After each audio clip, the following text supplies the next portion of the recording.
Okay. We're in business. We are in business. Business has been taken care of. We're back in business. This is our business. It is a beautiful fall-like day. It's August 28th, the year 2025. Welcome, everybody. You listen to the Crushing Iron podcast. This is episode 873. Yeah, it's fall is definitely in the air up here in Wisconsin. Man. It is, and I know it's not everywhere. I mean, we caught a little flack about that, but you know what? That's we all make our own choices. But we're actually we're going to do our Q&A like we promised earlier in this week. We got a lot of questions to go through on our Facebook page, so thanks for popping those in there. It's always fun to kind of go through those, get as many as we can. But yeah, we are.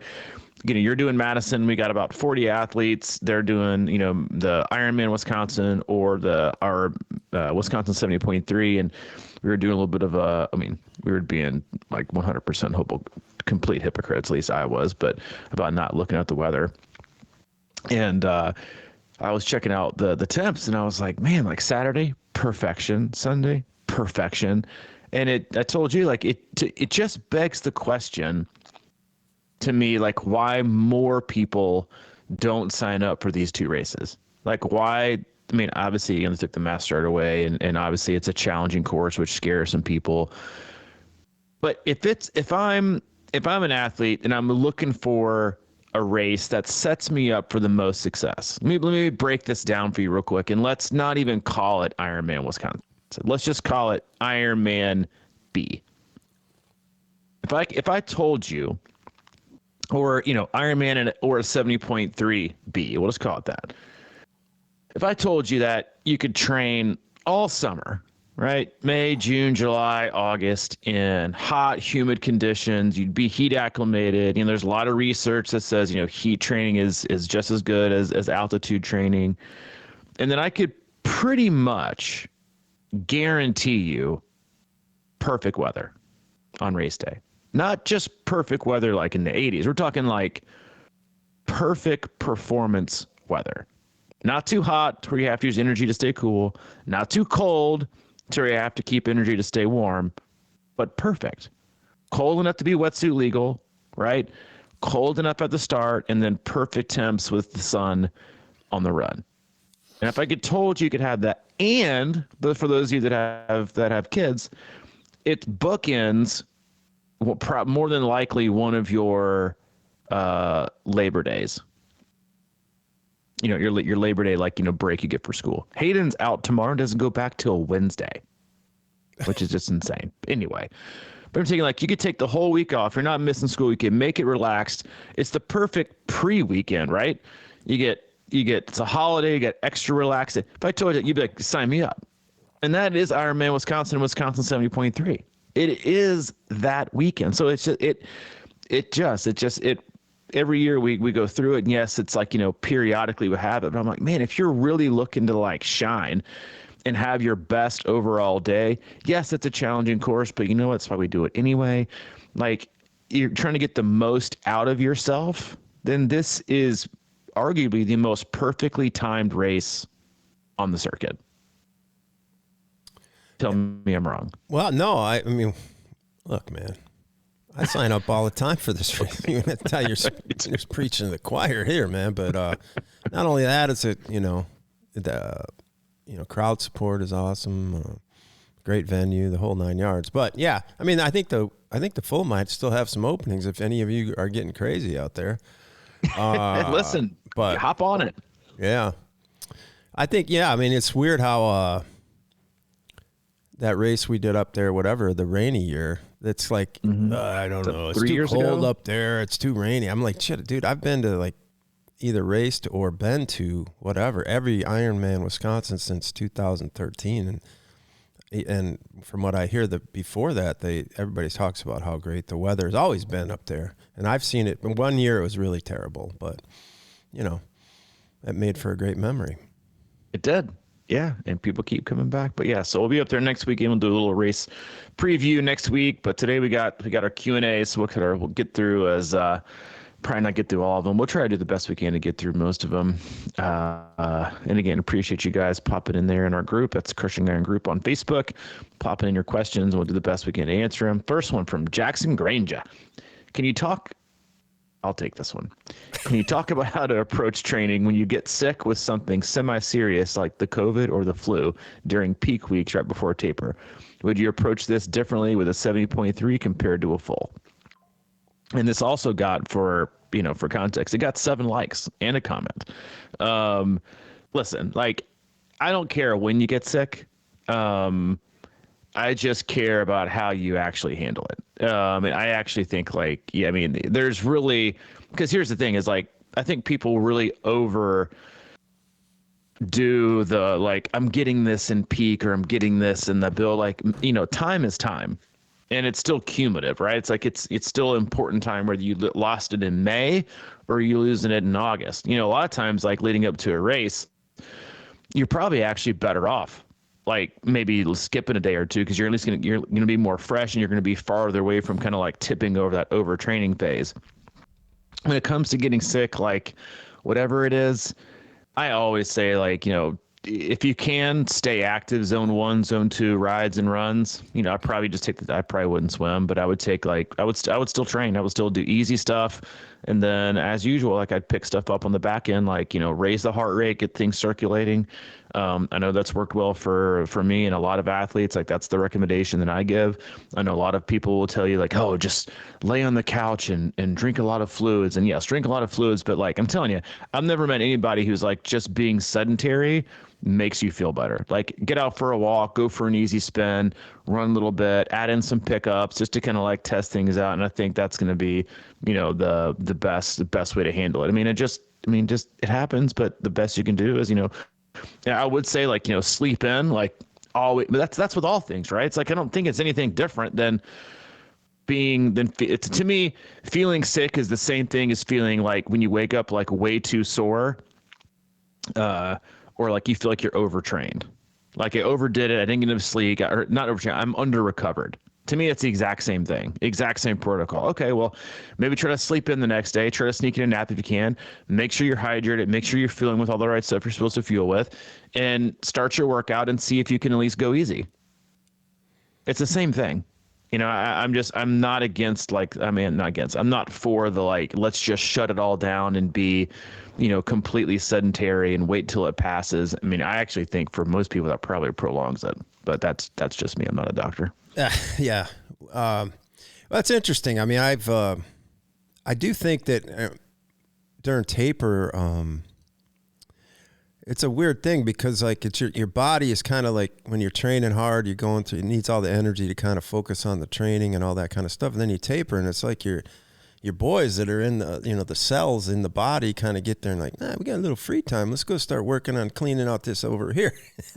And I think it can kind of induce sort of these different weird feelings about maybe that, feel like maybe you're cleansing out some shit or whatever. And you're, it's sort of transpiring as being sick and things like that. So, I mean, I tend to agree with that. I mean, to this day, my best, a time race was in Chattanooga when I was sick the whole week before the race. I thought I was dusted, man. But again, it's sort of one of those things where I did almost exactly what you're saying. I kind of walked around the venue a little. I got out and then I'd just lay down and rest and do the whole, routine with that. But it was kind of interesting because I think what it actually did was put a governor on me a little bit going into the race. It's sort of like, and it turned out to be my best race. But it was weird because I did not feel good going into it. But as I got into it, then I just started feeling fine. It was almost like it sweated it out or something like that. And then I was good. So yeah.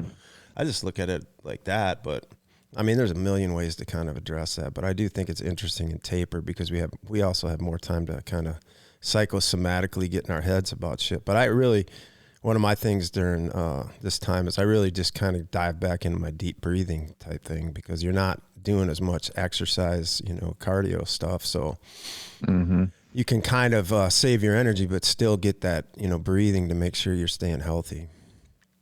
Yep. No, I love that.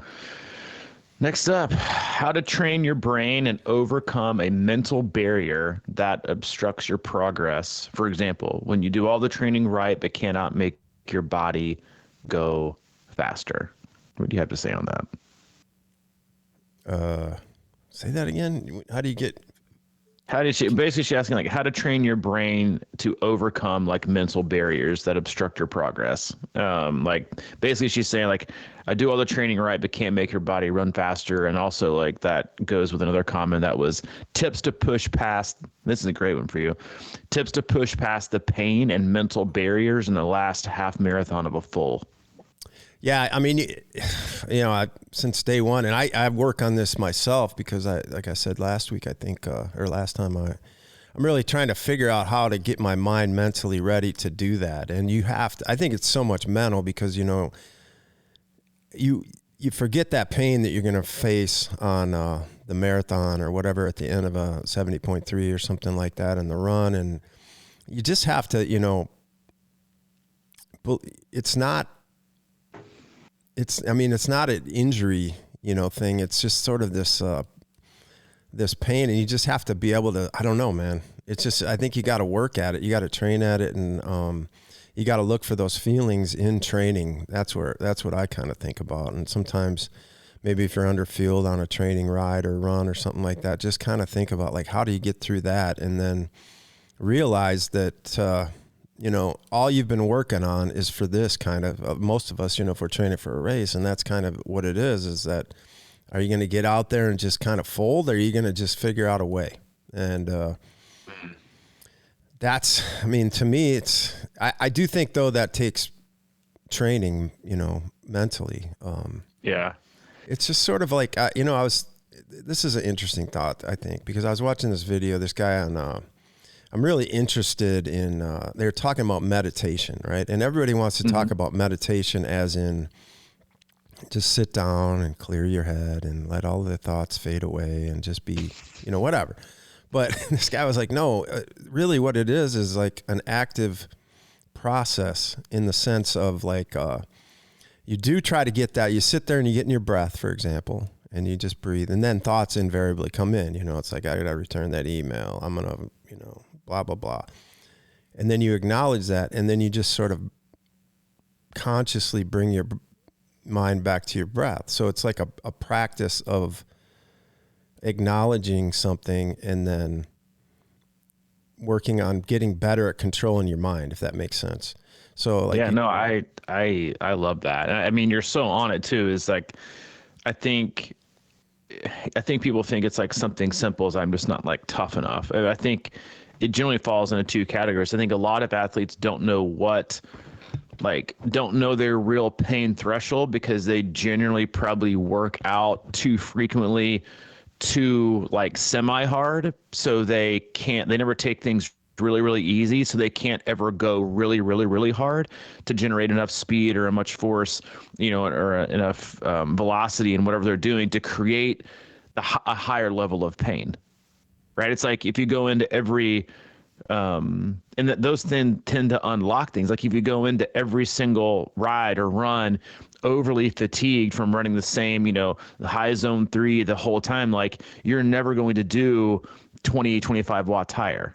So you're always going to have just that mental barrier of like, I can't do that. But the problem usually is like you're chasing speed or power or pace too much. So you're probably never going to be able to do it really, really, really, really well. And I think that's also a huge piece of it. And also I think most athletes in Ironman training alone, like don't practice going hard or doing things that are hard. They're too much, again, like a lot of people use training plans or, things that they buy online. It's like, it's all slow. It's never like, running negative splits after like 2 hours or doing things that are really hard and uncomfortable. Like it's like, people are afraid of that stuff. And you have to do within reason and with some, hopefully some knowledgeable oversight. But man, it's like, it's the goal is still to cross the finish line as quick as possible.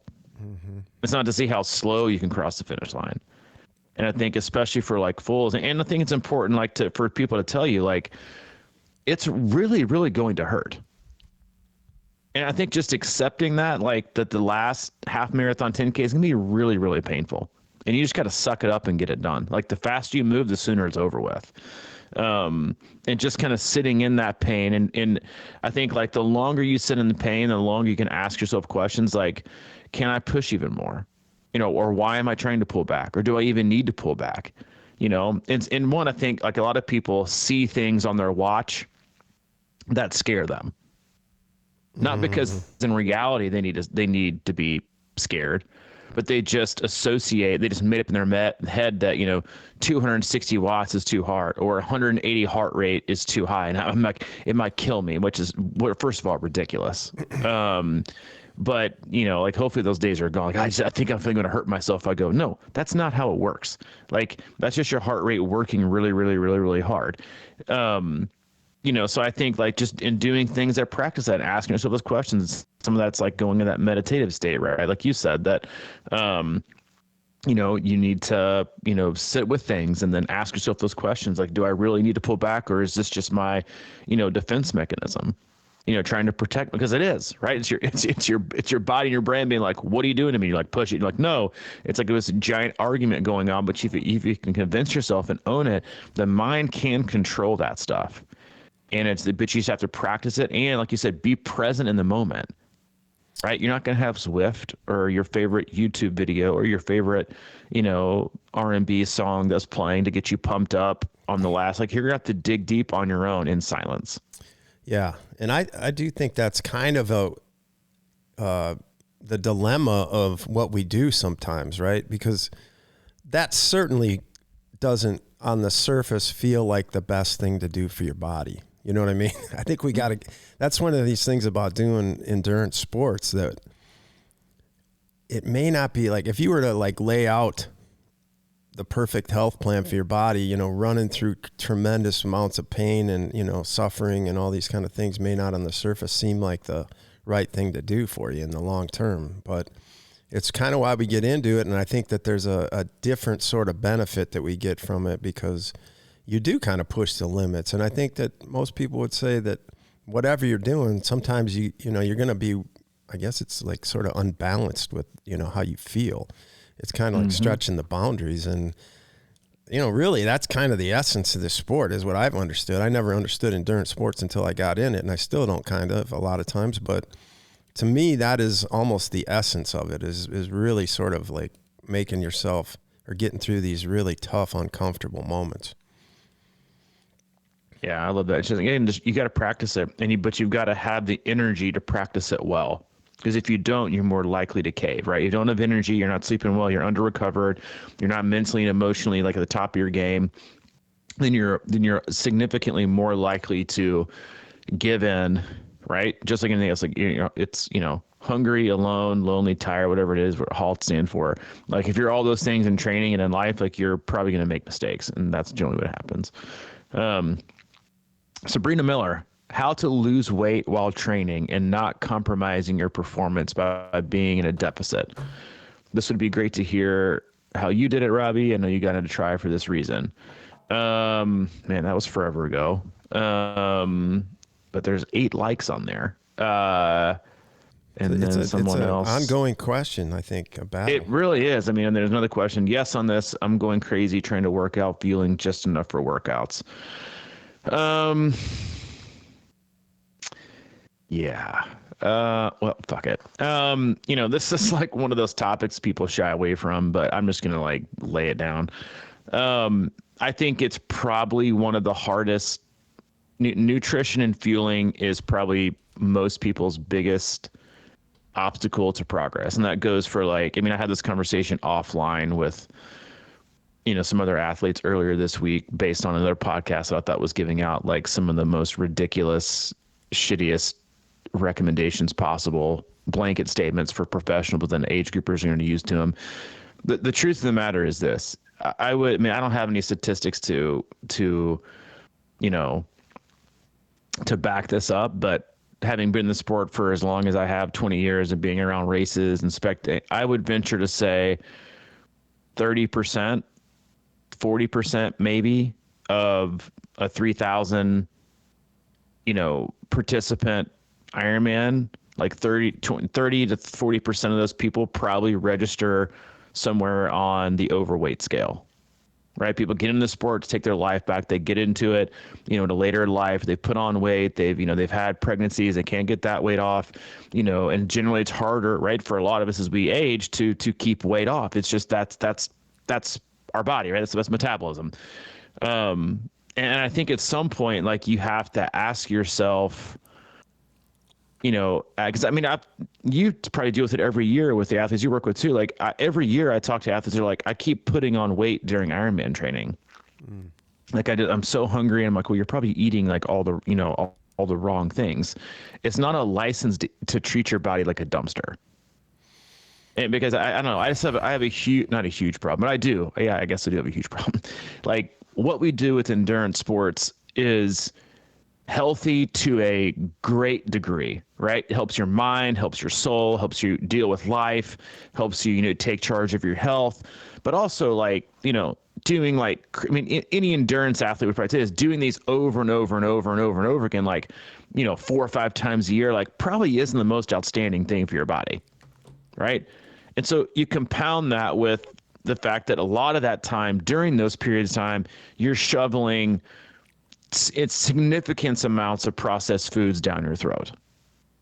Extra sugar, extra everything. It's not necessarily like the greatest combo. And I think at some point, like, you have to remove performance from the equation in terms of, like, hey, like, first of all, like, define performance, like performance in a race or performance in life, right? Like, and what are you willing to sacrifice in training and in your fueling and your dietary choices and the decisions you make pre-workout, during workout, post-workout, and throughout the rest of the day? Like, what choice? I mean, it even comes down to, like, sleep, like, all these things I think play into, making a decision. Like, am I willing to sacrifice, quote unquote, a better performance on race day for something that might not have the best long-term positive outcome for me and my body? Right? We're not even talking about fueling here, right? Like, if you're an athlete that's cutting out an extra hour and a half of sleep, right, out of your day because you wanted to and you got to get in extra training, I mean, over the course of a week, you're losing an entire night to sleep. Over the course of a month, you're losing 4 full nights of sleep, right? And then do the math for the whole year. That alone isn't great for you, right? And also, like, that also, helps you rate, keeps your cortisol levels raised, and, like, it has negative impacts on your overall health. Like, I just think that there's a lot of, it's not disinformation. There's just a ton of information out there that people apply to themselves, and then people who shouldn't being applied to themselves choose to apply it to themselves because they're not thinking through, A, B, C, D, and E. It's the same exact thing, like, we talked about on Tuesday. Like, you find I've got a lower back problem. It must be my bike fit, but it's probably, it could also be that you haven't swam in a wetsuit in forever. And so your lower back and your core is actually weak. You have to think through those things. And I think, like, again, losing weight for some people is important. Feeling healthy is important. Performing well is important. I do think there's a great balance, and I think it's different for everyone.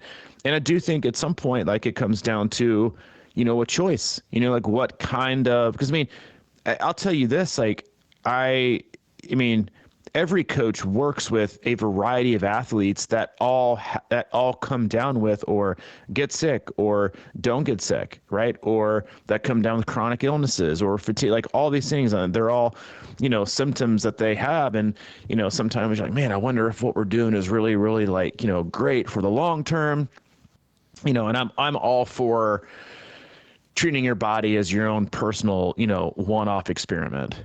Trying to figure out what works. But I think a lot of times you just have to ask yourself, like, what is the most important thing to me? Quote unquote performance, right? Because here's the thing, you can read every single paper you want to and decide that one way is best, and they're all, most of them are going to be completely polarizing. Right? Like, here's a great example. So, like, Leadville 100 run happened, 2 weeks ago. You got David Roach, who broke the record again, who, is a huge proponent of, take as much carbohydrates and sugar as possible. It's a total game changer. It's a total performance gain. Here's the feed, here's the feed, here's the feed. Go buy sugar, go buy carbs, go buy all this all the time. Like, that you got him, right? Again, insanely great runner. But then you've also got, which really like no one has talked about because they don't have the platform that he has, is the female winner. Broke a 30-year-old record. 30 years. Self-coached, no sponsors, 60 carbs an hour. Reasonable. Right? And so you're always going to have different, like, you know, total pendulum swings, but the most polarizing stuff is the stuff that you see and you read about because it is that, like, it's polarizing. People don't like happy mediums, right? And they come to this guy, what's the secret sauce, man? You just need to be consistent for a long period of time. That's not exciting enough. You know, I need something that's going to, like, you know, like really, really do it to me, man. You know, it's like, you're like, that's not, yeah, I know it's not sexy, but if I had said, oh, well, in 12 weeks, we're going to do like this really top secret C26 protocol, and you're going to jump up 45 watts in your FTP. You know, like half of the triathlon coach TikToks you see, you know, begging for, you know, like a simple click, like you're going to gain followers and people are going to hop on board, but then you're like, wait, I didn't gain that. It sounded exciting, and that got me excited, so I'm in.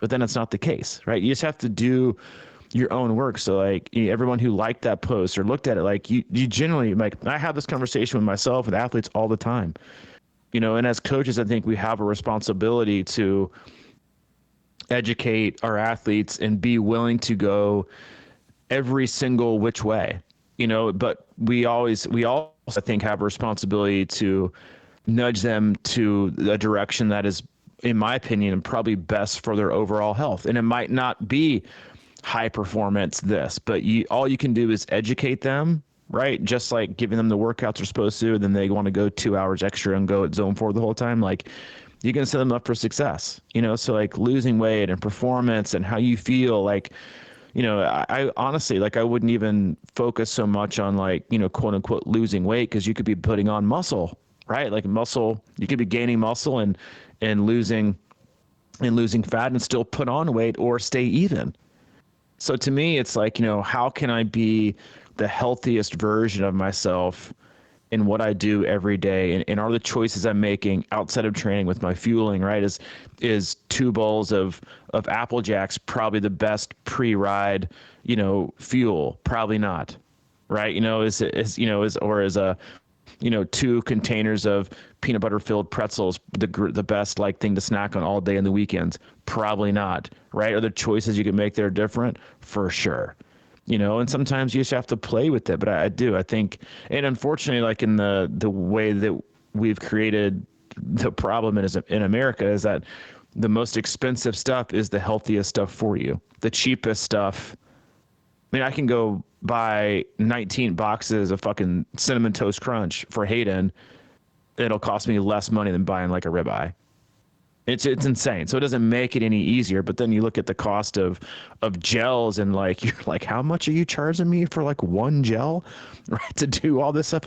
I think there's a way for everyone to be the healthiest version of themselves, the happiest version of themselves, to set themselves up for success in 15 years, right? How they want to be. But I think it's individual for everyone. And I think you have to put in the work to do that. And you have to be willing to potentially lose some performance in trying to figure out what does work. And I just think a lot of people aren't willing to go there. And that's probably not the answer anyone wanted to hear. But that's genuinely how I feel, having been in this sport for as long as I have. Yeah, I love a lot of that stuff, man. It's you said, you know, you kind of got to be your own experiment with yourself. And this is, I'm constantly kind of looking.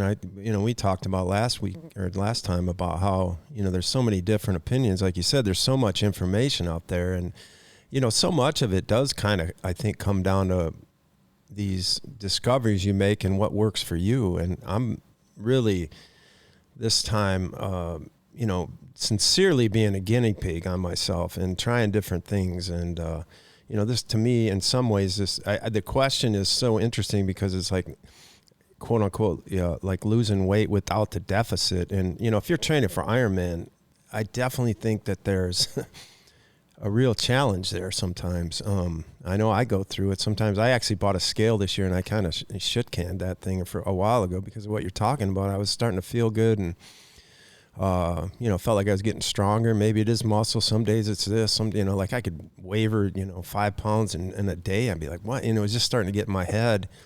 But I know that when I get into deep, big weeks and things of that nature, I just have to eat, man. I don't really think too much. I try to kind of like have baselines with the stuff I'm eating. But I definitely don't beat myself up if I kind of fall off the rails a little bit, because it is one of those things where sometimes you just need calories and you are at a deficit, and then you start like having trouble sleeping, like you're saying. All these things come into effect, and people do different things. And I mentioned last time about how sometimes if I really and truly am going out for an easy ride, I just don't I don't use as much fuel, and I just kind of like work on my fat burning and things of that nature. But I have gotten to the point where I know if I'm doing something hard, I really have to take that seriously. And I sort of pick my spots with the overload of fueling. And of course the race becomes one of those situations where you're not, if you're out there trying to perform, you can't be, thinking, well, you're going to lose weight anyway. It's mostly water weight. But you don't want to be at a deficit in the race. So you got to really kind of dial that in and be ready for that on race day. And, and I always talk about dehydration and, these kind of things. I've gotten to the point now where if I happen to look in the mirror and I'm starting to see abs, then I think I'm dehydrated. So it's one of those things where you want to look good, but you also have to, keep in mind that, your body needs stuff to operate. So, but it's like an endless cycle, but I think it's really important that, you find your own sweet spots and kind of live in there and just kind of make tweaks as you go, because, you are doing a lot of work and you burn a lot of calories and not, I think if you put your body in a deficit too much, that becomes the problem with weight gain sometimes, because you're storing so many things. And like you're saying, the additives and those, I think food preservatives and additives probably are the biggest culprit for weight gain most of the time. And I mean, is the stuff you're taking in making you actually satiated, or is it going to make you more hungry? Yeah. And I think, like, to close out on that, I could talk for 7 hours on this, but like, I think the biggest thing to think about when you look at your overall health too, and not just in sport, but outside of it, is just being what we've talked about before. We have a lot of podcasts on it being metabolically flexible, right? You need to be able to take those in when take maybe higher carbohydrates, higher sugar in when it matters most, like on race day, right? But you also want to be able to oxidize fat at an incredibly high rate. Right. And then you also want to be able to oxidize carbohydrates at a very, like, you need to be flexible. I don't think you should ever be solely 100 dependent on one or the other. And I think that's people try to do too much, right? They want to do too much carbs, too much sugar. I mean, honestly, like, if I was to recommend one piece of tech for any triathlete to try for like a month, like during the off season, it would be to wear like a CGM for a month. And just monitor like your blood glucose levels throughout the day, what you eat during training, post training, because obviously, like, you want the least amount of spikes as possible. And I think doing stuff like that, again, it's not that expensive. Gives you a ton of data. You can make a ton of notes, when you do it. And I think you'd be shocked, like, again, because and not just from like a weight standpoint, but from a feeling good. I mean, when I did it, I was absolutely floored at some of the things that spiked my insulin level so high that I had like an insane crash. Like, so, like, here's a great example. Like, it just, like, the more you know, like, again, this isn't tech, for triathlon, but it is like for performance, because it affects how you feel. We were at a hockey tournament and I was trying to eat healthy. So I get a salad, like steak salad, plenty of cheese on it, like, not high in like a bunch of carbs, but I got some like balsamic vinaigrette on it. My highest spike, higher than ice cream, my highest spike for the entire month was after that salad. And after that salad, my insulin spiked insanely high, and then it obviously dropped insanely low I was having a hard time. I felt like I had already had like 3 hours of sleep. I could barely keep my eyes open back in the hotel waiting for his next game, because my crash was so like, right. The bigger the rise, the harder the fall, right? And I was like, what in the world? Like, I'm still thinking of making a healthy choice, and I was making a healthy choice, right? But that affected me adversely compared to other things. And you want you want your blood sugar and glucose to be as stable as possible. Like, big spikes and pretty much anything are bad. I would do something like that. I think it's good because, again, everybody's different. You're like, oh, yeah. Because honestly, I'd have been better off like not having a spike, having like a burger with, a cheeseburger with, with some like sweet potato fries. Probably would have gotten 0 spike. And so it's really, or the other highest one, even higher than the ice cream, were these like quote unquote protein balls that I got from Costco.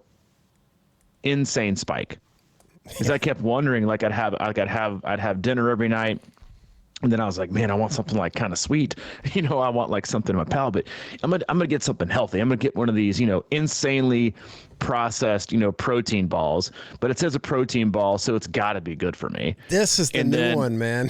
Right, and then every time it like so I'd have it, and then I don't know, I'm sitting on the couch watching TV, trying to wind down. I'm legit like falling asleep on the fucking couch. And I'm like, man, maybe I'm just tired. And then I started wearing the CGM to like just kind of look at these things. And it was that. It would spike right afterwards, and then I would just crash. And so I don't have any more. And so again, like, we're all wired completely differently. And I think, like, again, while tech can be problematic, it also allows us a lot of opportunities to do our own research on our own selves, right? And track these things. And I think people just try to track and look at a lot of the wrong things that are not impacting them as like they're like, I mean, the more and more I've got into the sport and into coaching, the more interested I am in just like overall health and longevity, and like making sure that I'm doing the right things in your body, regardless of what it might do or not do for a time in an event or a race down the road. Because again, same thing as sleep, or like what affects you, to have these. Because if you take in something that's going to create like an insane, insulin spike, and you're going to have a crash, and you're going to be tired, and you're not going to perform well. You're not going to be motivated to train. And then you're going to have like these false signals, like, hey, maybe I'm just too tired. Like, again, like there's a lot out there that we can do in ourselves and figure out. But there's also a lot of roadblocks in the way. Yeah. Well, I guess we should probably skip on, because we can go on this, because I just have so many thoughts about that. Because keep it going. I mean, listen, we can pick up these questions. We can pick up these questions, next time. But yeah, I mean, if we're on a good roll, just go for it. But it is funny because it's like, oh yeah, I mean, the big sort of buzzword these days is I need more protein. And then you, like you're saying, you get these protein, everything's labeled with protein. The other day I got some, I was like, oh, protein waffles. I'm going to go in on that. And I just fell for it. But I hate to say it, but it kind of comes back to my original point about meditation. It's kind of one of those things where you kind of need to sort of get back in your breath and let that shit kind of fade away, because there's so many temptations, like you're saying. I mean, you can eat a meal, and I always used to say this about, places like McDonald's, that they have evil geniuses working there, because you take a bite of the hamburger and you immediately crave a fry, and then immediately you crave a Coke, and then it goes right in a circle. It's like this food science thing with your palate. So it's almost like, I guess wine tasting or something. You got to clear your palate, after that, and then maybe take a deep breath and decide if you really need if you need another Coke or something like that, or need a fake protein bar or whatever the case may be. So I mean, it's like, take a breath, man. Yeah. Or take a, like I always just say, I was like, even if I try to do this all the time when I say, man, I'm craving something, and I always try to go for a glass of water first and see if that craving remains. It's really a good interrupt. Glass of water and a walk. Yeah. It's like our body is, stupid. I do it. Like, it's the same, just like like when they came out with that documentary, whatever, on social media, on Netflix, they talked about how they've made it, they created it to be addictive in nature. Right? Because that's how you make money, right? Food, pharmaceuticals are all the same. right? The more pharmaceuticals you have to take, the more money people make, the more hungry you are. Like people very rarely do people feel like, yeah, we only want you to have to eat just a little bit of these. We want you to buy like 1 box a month. That's it. Like we want it to fill you up, right? We don't want you to buy that much. We want you to just, eat it. We need to know they make things to make you addicted to them. So you buy more. That's a good business model, right? I mean, I'm not saying I approve of it, but it's a business model, right? How much of this can we make you want, right? It's addictive. Like in nature, how much can we make you want to eat and consume and buy? Because the more you buy, the more money we make, right? It's like we don't want to, make you better immediately, because then you won't spend any money on, drugs and pharmaceuticals and return visits. It's like, anyway, it's all fucked up. Anyway, we can move on to the next question. Sarah Craig, what's the learning curve adjusting from a carbon road bike to a tri bike? I mean, this is like really, really a depends one. If you're a really good bike handler, I don't know, a week or two. If you're not a very good bike handler, a month or two. I mean, it really just depends on your ability and confidence level, right? And it's also like, are you going from like a road bike on flats and then you want to take your tri bike on a hilly course, or you're used to riding tons of hills and mountains on your road bike and then you get on a tri bike for flat. I mean, probably like the next week.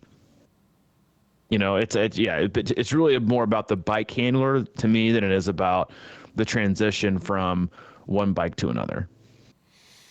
Yeah, kind of. I also think it has, for me, it's kind of your front end setup too, because it's just different. And I mean, I agree with what you're saying. Sometimes it's a different, like a lot of these tri bikes have this really super aggressive aero kind of thing, but you ride a road bike, you just feel like you're handling better. It's just a different feeling. I do think sometimes it takes me a while to kind of get used to how it feels, and I don't know. It's sort of like someone described this to me and I thought it was really interesting. It's almost like driving a semi truck with that slow turn ability, or that big picture kind of turn, versus like a one of those Formula One race cars with a small handle. It's just a little more aggressive on steering. Mm-hmm. So yeah, I think you're right. I mean, it definitely matters how much cycling experience and all that kind of stuff. But I definitely think it's a different animal. Yeah, that's true. Yeah, again, that's a good point. Next one. What are some good self-defense items to carry when training, either on cycling? I mean, I don't carry anything. I don't even own a gun. I mean, much less any pepper spray. I'm not the right person to ask for this. I mean, the only thing I carry is the only thing I carry is a solid middle finger. I mean, that's really, listen, a middle finger and sarcasm has defended me against most, enemies, foreign and domestic, for pretty much the last 45 years. A good middle finger and some sarcasm. Outside of that, like, with the mental and emotional state of the majority of Americans these days, I would not purposely confront anyone with anything like that, because God knows what you might get in return. Yeah. No, I mean, I kind of laughed, but I totally get this. And this is one reason. I'm just, I kind of have my little comfort zones when I ride, and I don't really venture out on a lot of stray roads and that kind of thing. And of course, even running around my neighborhood, I got bit by that dog and shit. And, I'm like always thinking about stuff like that, so it's kind of jacked up. But that's why, I mean, one of the biggest things about this sport, I think, is finding a really comfortable, good, solid place to swim, bike, and run, where you're really in your zone. It kind of lets you be yourself rather than always being on edge about stuff like that. But then again, sometimes it's fun to just venture off, and I don't know. It's something that I definitely think about a lot, because there's There's some roads around here where I'm kind of like, yeah, I kind of want to go down that road, but I don't know. There's some weird shit out there, you know? Yeah. All right, next one. Jason Bussell, what do you think about the difference between calling it a half Ironman versus a 70.3? Jason, I mean, I love you. I think he's got a great point there in a way. I hope to see it Wisconsin, but I couldn't give less of a shit what people call it. I honestly, I loved it back in the day when you used to ask us questions like, what do you think about having coitus during race week? Like, if you're going to bring questions, bring some more like those. I don't need any of these. Love you, dude. But yeah, I mean, I'll take more coitus questions about during race week than I will. What do I think the difference between calling it a half Ironman versus a 70.3? You didn't read. Here's the truth. Here's the truth. Is outside of triathlon, no one cares anyway. I was gonna say, you call it because they don't have any idea.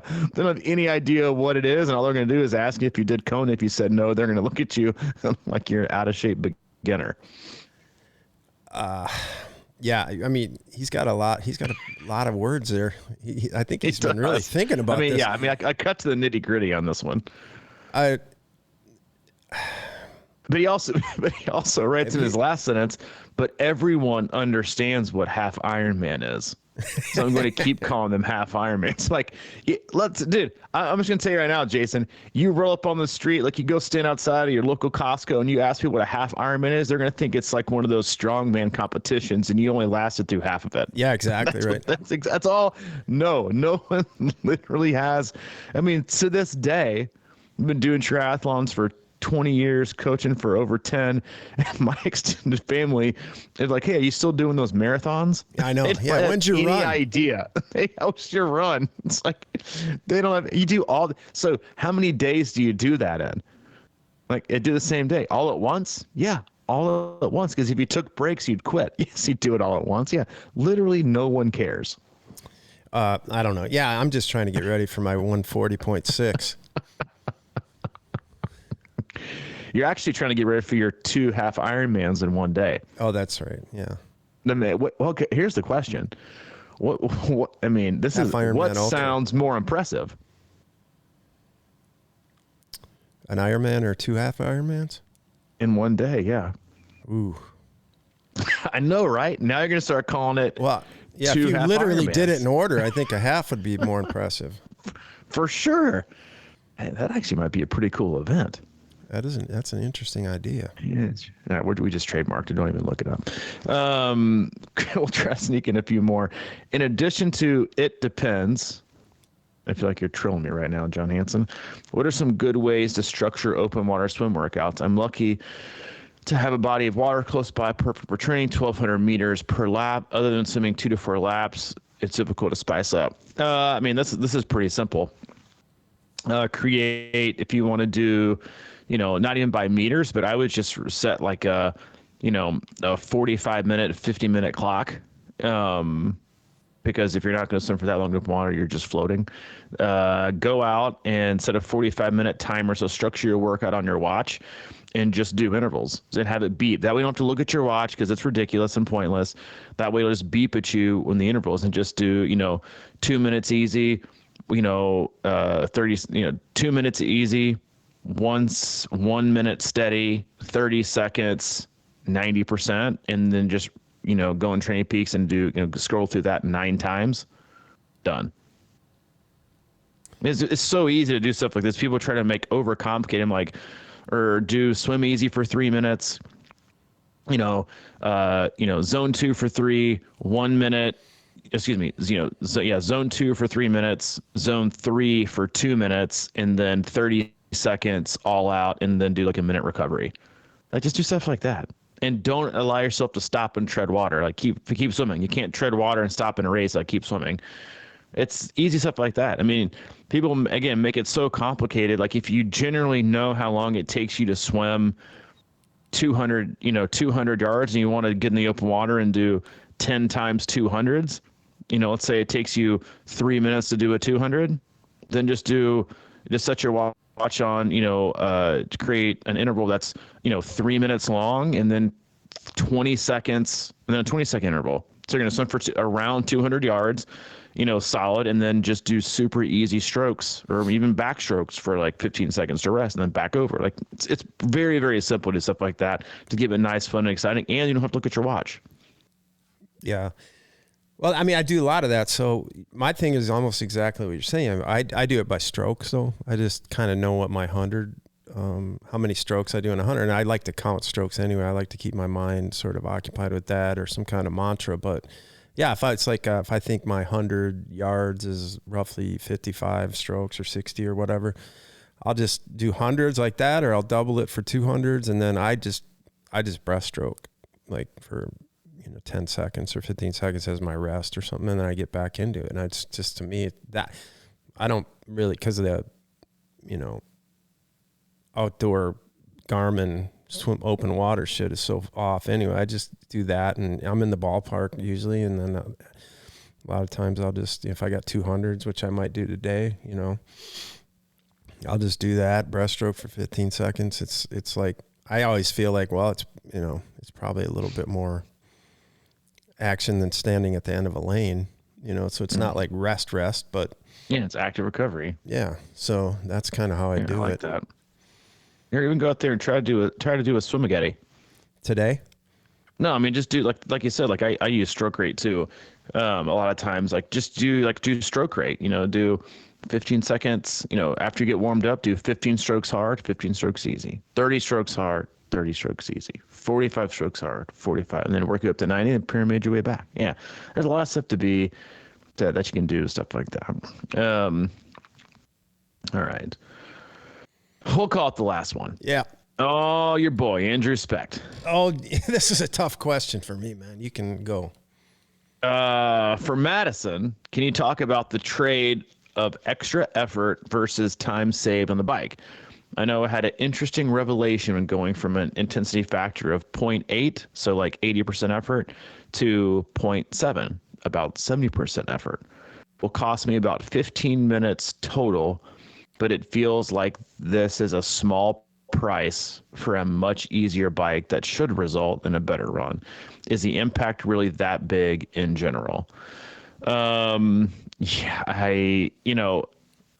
So quick math, right? I mean, a lot of times people, I think, try to make too much general math. So they'll take 15 minutes. Like, all right, well, if I'm losing 15 minutes or gaining 15 minutes, on the bike, that's going to translate to on the run. If it's, 26.2 miles, that's going to give us, that's a roughly like, a minute and 20 delta, like the difference between those two, or maybe a minute 30 per mile, one way or the other, or gained.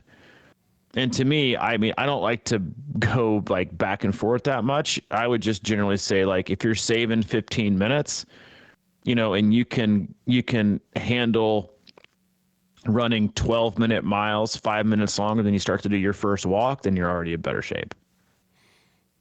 Yeah. Because that's when you start to like purge, right? I mean, even just, if you're going from like a 12-minute mile to like a 16-minute mile, like it's just, I mean, and honestly, like a 0.8 for a full, because you're a dude, no offense, but like most dudes can't handle that high of an IF for a full and not be a complete disaster. I mean, no offense, I love you, dude, but I would also question how you got that math. But yeah, I mean, he's good at math. I mean, being good at math is great, but like, how you use the math and is actually an apples to apples comparison. Again, I've never heard anyone cross the finish line saying they wish they had biked harder. I mean, it always comes down to that. I biked too hard. It's never, I wish I would have biked a little bit harder, because then I would have had a lot more energy for that run.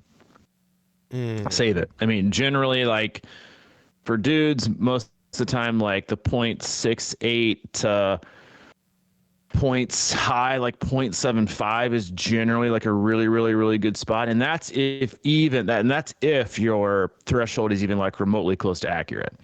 0.8, some females can do that for sure. Not a lot of males, but at least that I've coached and have experience with. But yeah, I mean, I think that's just kind of one of those things you have to, I mean, I would always aim to go lower. I mean, always. And I mean, to me, if you're looking at, your IFs or your intensity factor, I would make less of a deal of that than I would just I would look at your VI, so your variability index. I would care much more about that than I would anything else. Like, how much closer can we keep things together? I mean, that's exactly what I would do. I would not even, I'd care more about your variability index, like the difference between your normalized power and your average power, almost more than I would care about your VI. Like, yes, you don't want to go like 0.9, but I would care more about that discrepancy and the difference in trying to have like an actual smooth ride and smooth day than I would that. But yeah, I mean, listen, no one's ever going to know. You're well welcome to the exercise center for Wisconsin this year and do it again next year.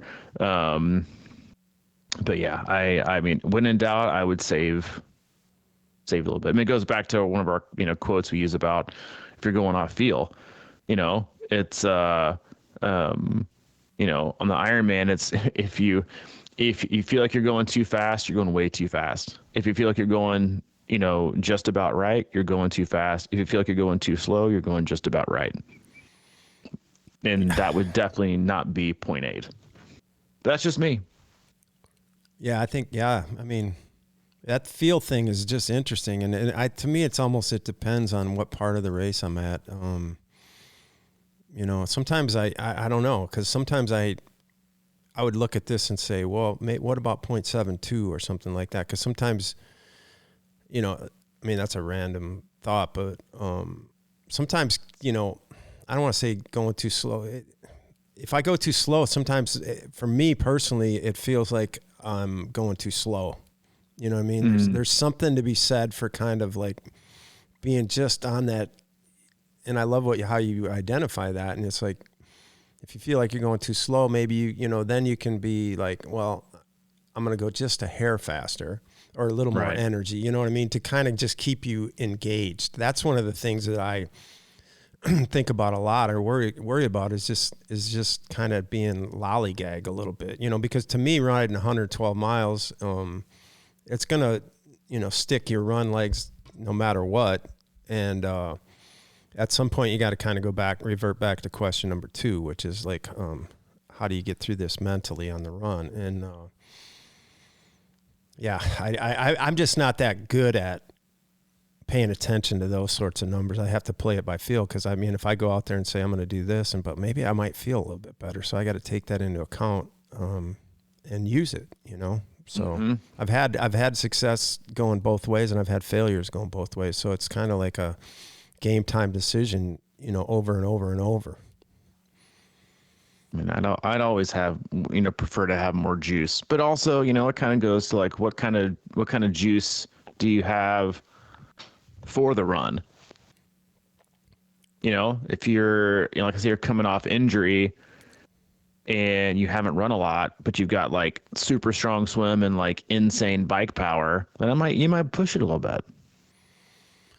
Just and walk around and see what happens. It's like those are different things where, again, like you can't overkill the numbers and the data. You have to think like, hey, like, because again, like your weapon's your weapon.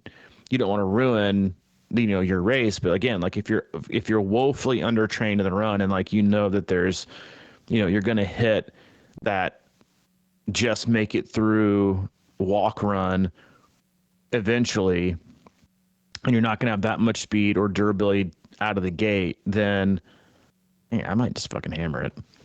Well, that's the other question. It depends on the athlete, the circumstances, the fitness. I mean, I just had this conversation with an athlete via email who's trying to qualify for Kona and and came back from Europe with like a little bit of a hamstring niggle, and was like, hey, like, if I might, it's not perfect.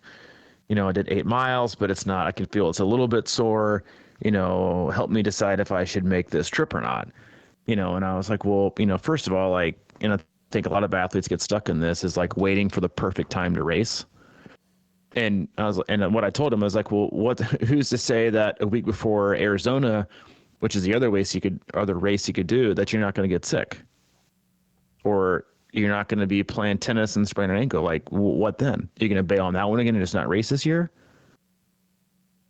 You know, like to me, like unless you know you're going to do like irreparable damage that you never can come back from, my suggestion is like, dude, you're in top flight swim form and top flight bike form. Give it a whirl. You know, we might push it a little bit because we know we don't have the run volume that we should have, but your body is a crazy, unpredictable, but amazing thing, and you have no idea what it's capable of on race day. Magical things or horrendous things, right? Just depending on how the day goes. So again, like numbers are great, but I think they're just like a very, very, very small part of the equation. Yeah. And I ride in Wisconsin course enough to know that I have trouble with those types of things. I'm trying to, it's a different course than riding in Florida or something where you can kind of like stay in those ranges a little bit easier. But if I'm not aggressive and getting into hills for the climb, it becomes harder, if you have to kind of like pull it back and, just climb from the bottom, or I'd rather climb from the middle, it's right. It's interesting, man. It's interesting. And plus, if I know, which is usually the case, that, my top end of that run potential isn't quite, where, it might, you know what I'm saying? Like if I save my run legs, I can only still run a 10-minute at my best. Maybe I do make a little more time on the bike and then run a 10:30. Because I think I can hang on to that. You know what I'm saying? In best situation, but I don't think I can move that to a 9. No matter how easy I bike. You know what I mean? So there's those things too. Man. Yeah, like we said, it depends, Andrew. It depends. He's like, man, I'm way more confused and stressed out than I was before, but it is. It's like you can. We'll talk soon, buddy. Yeah, we'll get through it together. Man, the world we live on your in. day off Sunday. Yeah, it's like one of my we can close it out, but like one of my favorite things to see people post is like, the title of the post is, has anyone ever raced Ironman Wisconsin? ? And like, yeah, dude, like 100,000 people. Like there's so many people that have done this race. Let's be a little more specific with it, or asking just general. Again, it goes back to the food thing, like just asking the general population who's got either only their own personal experience or what they read in someone else's experience, or they have an agenda. Their advice, like it says, like and just try it out, man. Try it for us. This year go 0.7, next year go 0.8, and see what happens. I mean, that's the thing is like. Treating yourself as an experiment is, I think it's a forgotten joy in the sport. Because we start to take ourselves so incredibly serious, right? And now there's so much information and so many things you can track and so many things you can apply,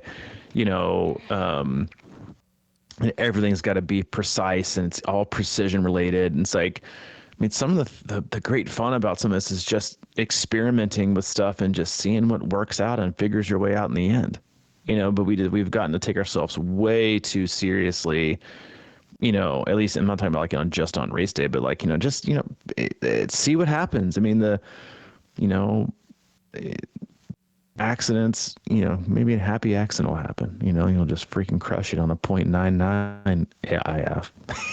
just go threshold, baby, out of the gate and see what. No, I'm not advertising that, but yeah, you never know. Your body could give you a lot of things on race day, which is again what makes the sport both wonderful and also wants to pull your hair out sometimes too. Yep. All right, we'll get to the other questions sometime soon. Yeah, sorry guys, but yeah, we go off we get on a box and then there we go. As always, we love you guys. We appreciate you looking forward to seeing a lot of you next week up in Madison. We'll come to you on Tuesday of next week only. No Thursday cast, just a Tuesday cast. We'll do all things Ironman Wisconsin from all the years of experience that we have with it and successful athletes and podiums and qualifiers and, personal insights from racing it ourselves and also from Mike, who's doing it for his like 945th time. We love you guys. We appreciate you. Go to our website, c26triathlon.com, and is our one-stop shop for all things coaching, camps, and community. If anything from Mike, he is available. Mike at c26triathlon.com. Or if you want to get a hold of me, Robbie at c26triathlon.com. All right, man. All right, dude. Check you later. Have a good weekend. I'll catch you Tuesday. Yep. See you, dude. See you.